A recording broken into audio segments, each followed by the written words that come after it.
Sí, la verdad que es un tema apasionante. Sí, sí, sí, sí. Dice Ainhoa, qué interesante todo, sí. Eh, pues bueno, yo me imagino que los que estaban ya se volverán a conectar. Ujú. Y bueno, Ainhoa, que nos hacía la pregunta, está por aquí. Mm. Pues Ainhoa, fíjate que yo en el libro no trato directamente estos aspectos de expresiones faciales o de lenguaje no verbal en niños que tienen síndrome de Down o que pueden padecer de alexitimia o de Asperger o de cualquier otro tipo de trastorno en este caso, ¿no?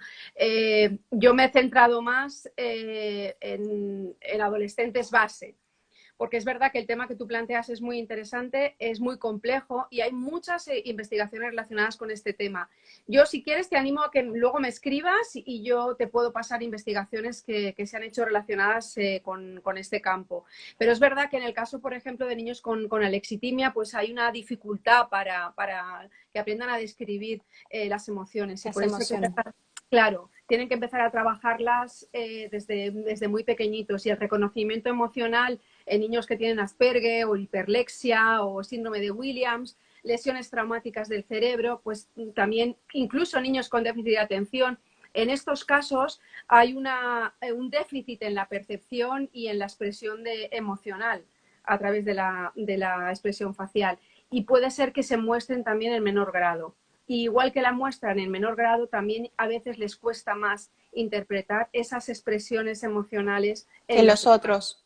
Sí, sí, sí. Exacto, exacto. Por eso Sí, necesitan una atención más especial. sí, sí. Bueno, pero Ujú. está ahí la opción de que puedas Claro, escribirle a Susana. Y bueno, mira, es una manera de poder acercarnos también a esta población de niños que es importante entender, ¿no? Eh, bueno, aquí una de las cosas que decías es saca pecho, ¿no? Ponte recto así, y saca pecho. ponte recto, saca pecho. El otro es que corre el aire. Sí, sí, ¿no? Porque en estas edades es como, mamá, no me abraces delante de mis amigos. Mamá, qué pesada eres, ¿no?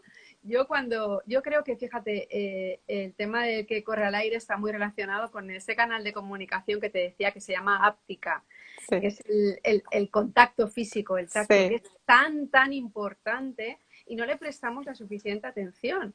Y tocar en un momento dado no solo genera conexión, sino que además mejora también nuestro sistema inmunológico. Y esto está comprobado totalmente, científicamente, sí, ¿no? sí. Cuando el niño se hace daño, cuando le das un abrazo, bueno, es que ayudas a que inmunológicamente Todo eh, se active, ¿no? todo se active, ¿no? Se trabaje mucho mejor. Y además los abrazos, el contacto, reducen también la sensación de miedo.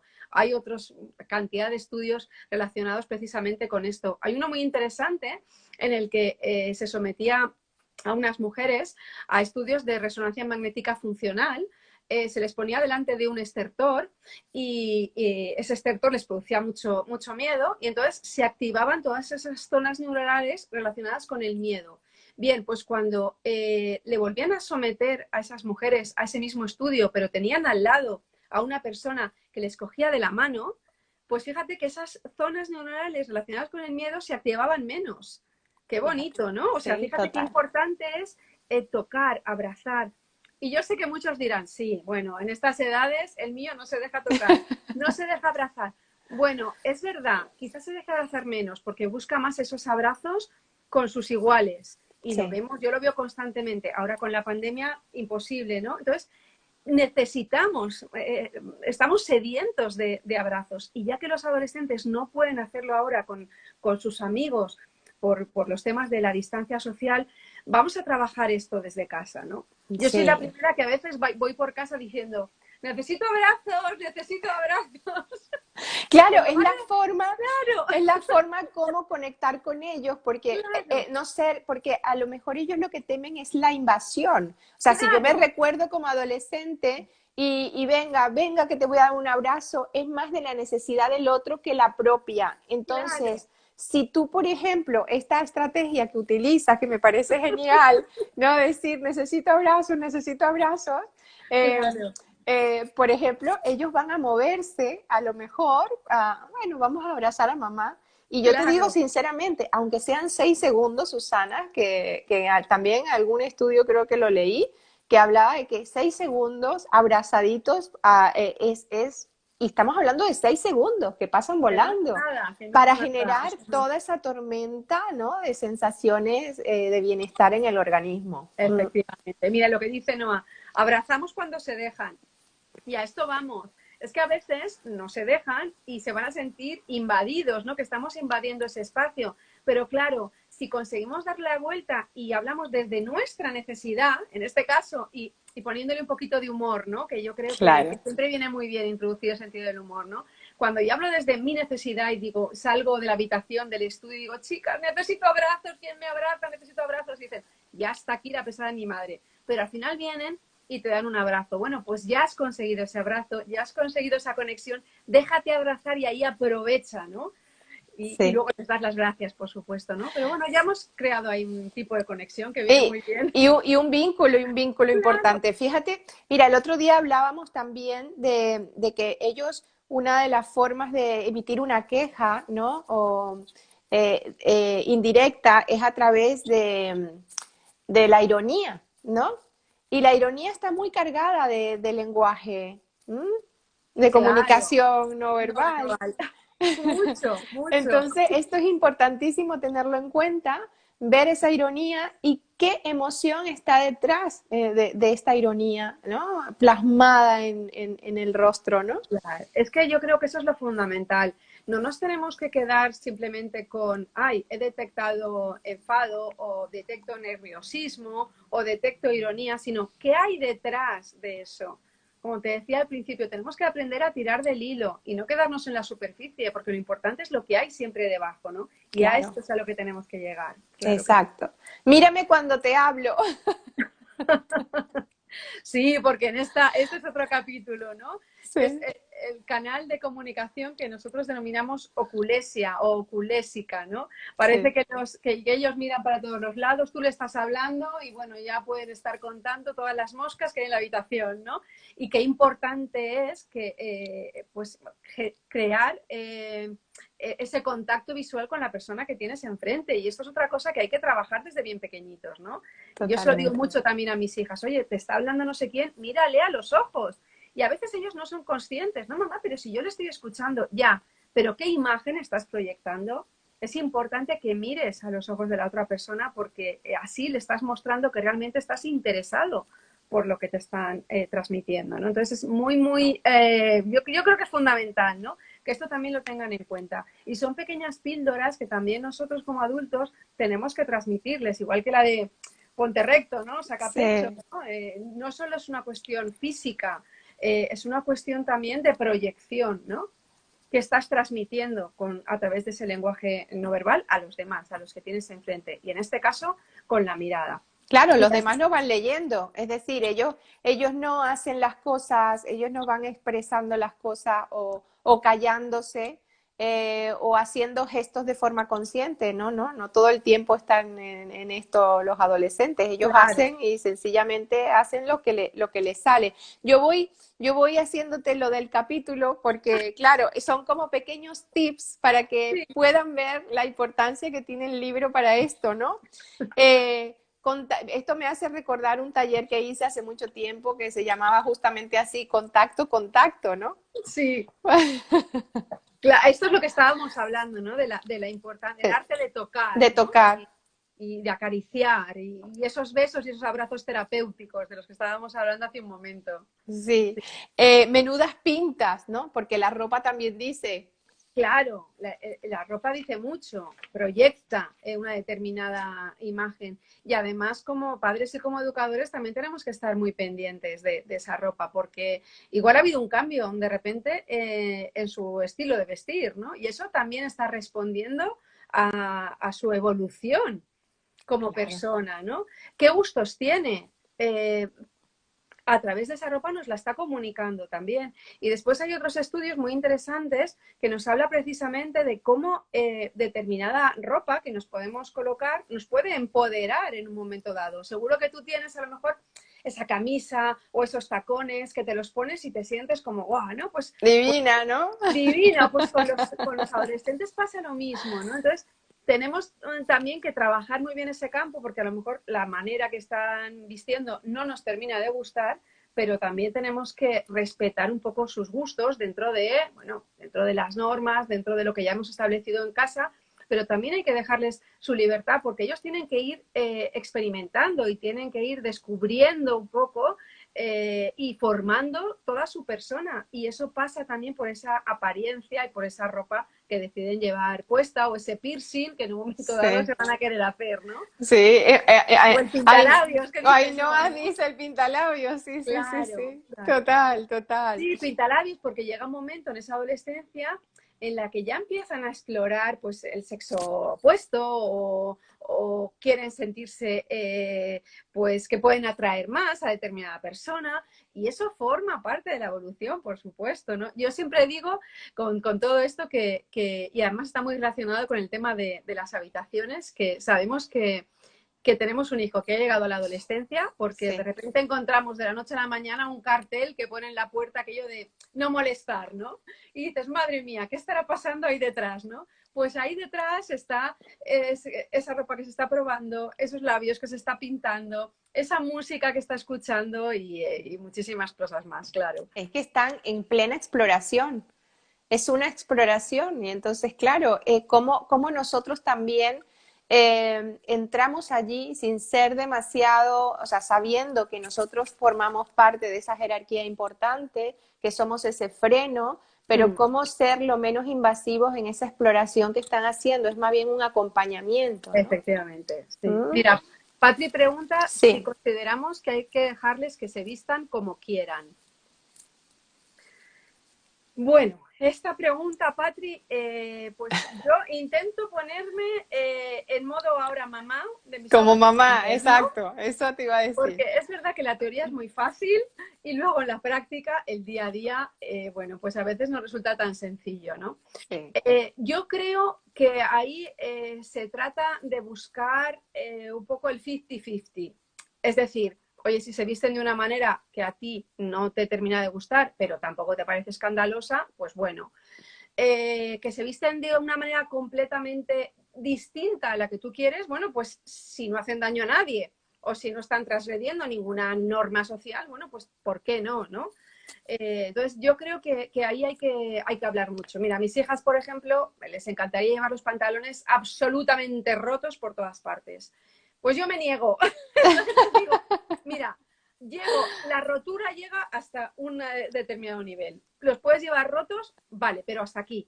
Entonces hay que buscar, ¿no? Hasta dónde, ¿no? Dicen, bueno, vale, yo cedo un poco y ellas ceden un poco, ¿no? mira Pero lo que dice Patri, y una cosa importantísima que también tocas en tu libro, que es negociar, sí, ¿no? mucho. Uf, negociar, claro que sí. El win to Negociar. win, El win to win. tratar de conseguir ese win to win.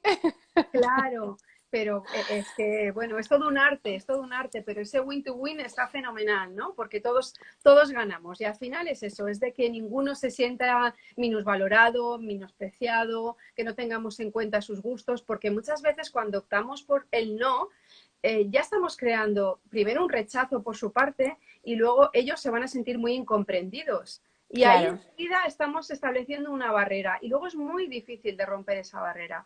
Entonces, Fíjate, siempre, sí, dime, no, fíjate que hay una cosa importante eso, con respecto a eso que tú estás diciendo, es cómo nos presentamos ante ellos. Es decir, cuando un niño pequeño no lo dejamos explorar porque nosotros tenemos miedo, estamos inhibiendo ese proceso natural de crecimiento y claro, todo esto, ¿no? Con los adolescentes ocurre lo mismo. Entonces, es como decirle, es como, imagina, mi niño de 4 años se sube en un sitio donde yo sé que hay cierto riesgo, bueno, un riesgo controlable, pero yo tengo miedo como mamá. Entonces yo puedo acercarme a ese niño, a mi niño y decirle, oye, cariño, yo tengo miedo de que te caigas, me quedo aquí al lado tuyo, ¿no? Por si acaso necesitas mi ayuda. Él va a seguir explorando, pero yo estoy ahí y le estoy manifestando qué es lo que me está pasando. Con los adolescentes yo creo que nos podríamos plantear algo parecido, ¿no? Y es decirles, estoy aquí, esto que estás haciendo, esto que a lo mejor este vestuario que tienes no me convence del todo, ¿no?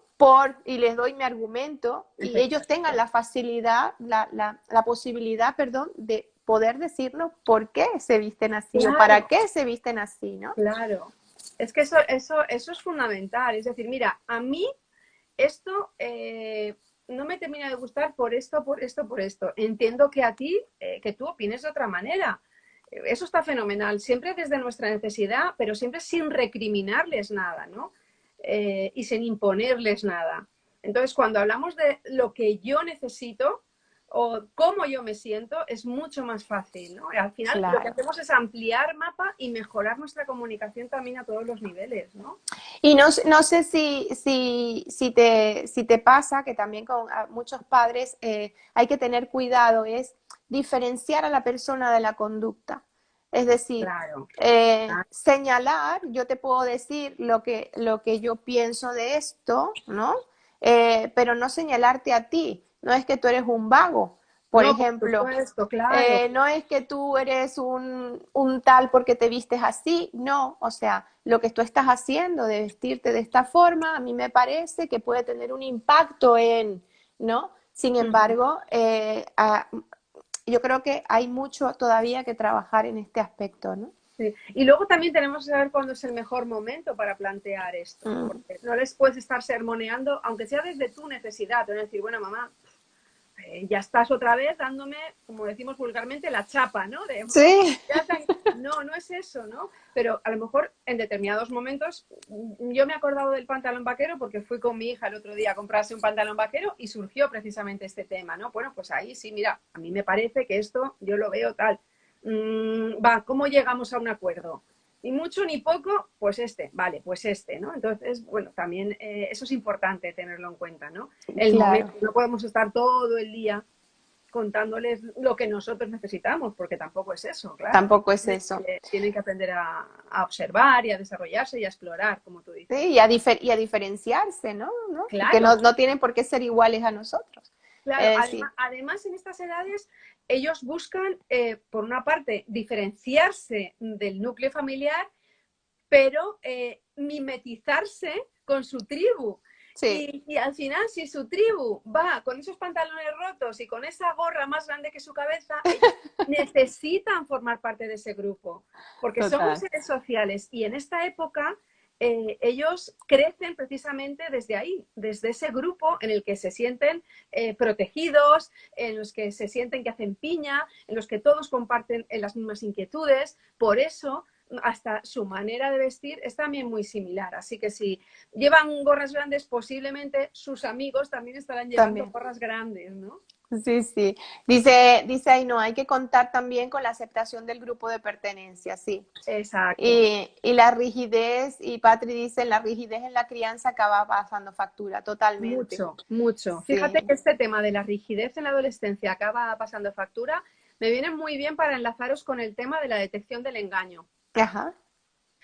Esta cuestión que decías tú que preocupaba a muchos padres. Fíjate que según las investigaciones se ha llegado a la conclusión de que en aquellas familias en las que precisamente ha habido mucha rigidez a la hora de la educación, pues los adolescentes tienden a mentir más a sus padres. En hogares muy autoritarios, sí. Claro, en hogares muy autoritarios donde las reglas han estado tan marcadas que no se han podido salir nunca de ahí, donde el padre ha sido además muy autoritario, ahí normalmente llegan a la adolescencia y suelen mentir más. Entonces, trabajemos también esto porque yo digo que a veces los adolescentes mienten, pero que los padres también tenemos ahí nuestra parte de culpa, porque además, por otra parte, muchas veces tenemos muchas expectativas en ellos y ellos mismos, por miedo a fallar en esas expectativas, acaban también por decir algún tipo de mentira o de engaño, más o menos grande, ¿vale? Claro. Entonces, esto lo tenemos que tener también muy... Ay, te me quedaste con... Ah, ya está, ya está, ya está. Sí, yo tengo la batería, además, que se me va a terminar de un momento a otro. Sí, bueno, vamos a cerrar, si te parece, con eso, en el lenguaje corporal, cómo detectar la mentira, por Vale, ejemplo. ¿Cómo vale, sería a nivel de lenguaje corporal? vale. Pues varias cosas para que os queden claras. Primero, acordaros a esto que estábamos diciendo de que no existe la nariz de Pinocho, esto de que el niño, la niña o el adulto, quien sea el interlocutor que tenemos enfrente, se toca la nariz y me está mintiendo. Eso no es cierto. Después, en general, hay muy pocas señales a nivel de comunicación no verbal que te puedan decir si una persona miente o no miente. ¿Vale? O sea, eso sí que es una Claro, verdad que os puedo asegurar. sí. Por un gesto no puedes determinar si alguien te está mintiendo o no te está mintiendo. Hay un falso mito, hablando de esos falsos mitos que trabajábamos al principio en la primera parte de la entrevista, relacionada en este caso con la detección de mentiras, y es que nos viene a decir que el mentiroso, en este caso el adolescente, cuando está diciendo esa mentira no te va a mirar a los ojos. Pues fíjate que en principio pasa todo lo contrario. Si el adolescente se ha preparado muy bien ese discurso mentiroso, te va a mirar a los ojos porque necesita comprobar si está resultando creíble lo que te está diciendo, porque si no va a cambiar de estrategia. Y muchas veces la gesticulación va a disminuir. ¿Por qué? Porque como todos los recursos están ahora destinados a elaborar cognitivamente ese relato, el cuerpo se paraliza porque todo va ahí. Entonces la gesticulación va a disminuir. Si es un niño que gesticula normalmente mucho y vemos que deja de gesticular, bueno, es un signo. También es cierto que si no se ha preparado esa mentira y tú le lanzas la pregunta, se va a poner nervioso. Y entonces sí que van a empezar todos esos gestos que decíamos antes, manipuladores, que reflejan un poquito de estrés, ¿vale? Entonces, hay algunos puntos que hay todo un capítulo, ya lo verás en el libro, relacionado con detección del engaño, pero es mucho, mucho más fácil detectar mentiras a través del lenguaje verbal. Aquello que decíamos, o un refrán que se dice de por la boca muere el pez, Bueno, el pez. pues así es. Tenemos que dejar que se explaye en el relato, porque sí que hay determinados contextos verbales que nos pueden poner bajo la pista de que ahí puede haber un posible engaño. Pues yo siempre digo que lo importante no es tanto saber si te engañan, sino por qué te están engañando, ¿no? Claro, exacto. ¿Qué hace que ese adolescente no esté confiando en ti y entonces esté contándote una pequeña o una gran mentira? Es que eso es lo importante. Corrígeme si me equivoco. Por ejemplo, decirles que cuenten otra vez en forma cronológica adelante para atrtrás, Sí, ¿no? De detrás detrás para para adelante. adelante, De exacto. detrás para adelante. Sí, sí. Que lo cuenten las incongruencias que pueden haber ahí, ¿no? Eh, Esa es una de las herramientas que se utiliza además mucho. Yo trabajo mucho cuando dirigía el máster en comportamiento no verbal en la Universidad de Distancia de Madrid. He trabajado con un grupo de policías y, por ejemplo, en los interrogatorios de la policía se utiliza mucho esta técnica de contraer el relato de, vale, ahora ya me lo has dicho y ahora me lo cuentas del final al principio. Y entonces ahí puedes pillar muchas incongruencias, incongruencias, ¿no? muchas incongruencias. O cuando te hacen una pregunta y repites la pregunta, ¿dónde has estado esta noche? ¿Que dónde he estado esta noche? Con eso lo que hacen es ganar tiempo para Para elaborar un poco. elaborar. Claro, no. En fin, hay muchas estrategias Sí. verbales que también podéis seguir. Sí, muy, muy interesante. Susana, la verdad es que ha sido todo un gusto poder hablar contigo. Bueno, un millón de gracias por haber aceptado la entrevista. Recordar, por favor, que aquí tenéis todos los tips que hemos venido conversando hoy, bien detallados, muy claro, además con ejemplos. Que os podrán ayudar a, bueno, a hacer realmente una lectura del lenguaje corporal de los adolescentes, e incluso de las personas que también no son adolescentes, como una iniciación, ¿no? Para esto que es Sí. tan importante y necesario para conseguir una comunicación efectiva, ¿no? Con el otro. Y bueno, espero que podamos colaborar en otras cosas, en otra oportunidad con algún otro tema. Y esta ventanita está abierta para ti siempre que quieras, Susana. Muchísimas gracias, Melido, lo he pasado genial, se me ha pasado rapidísimo y ha sido un placer hablar contigo y con todas esas personitas que teníamos ahí lanzándonos esas preguntas. Espero haberos ayudado y para lo que queráis aquí me tenéis. Claro que sí, claro que sí. Un beso grande. Gracias. Dios.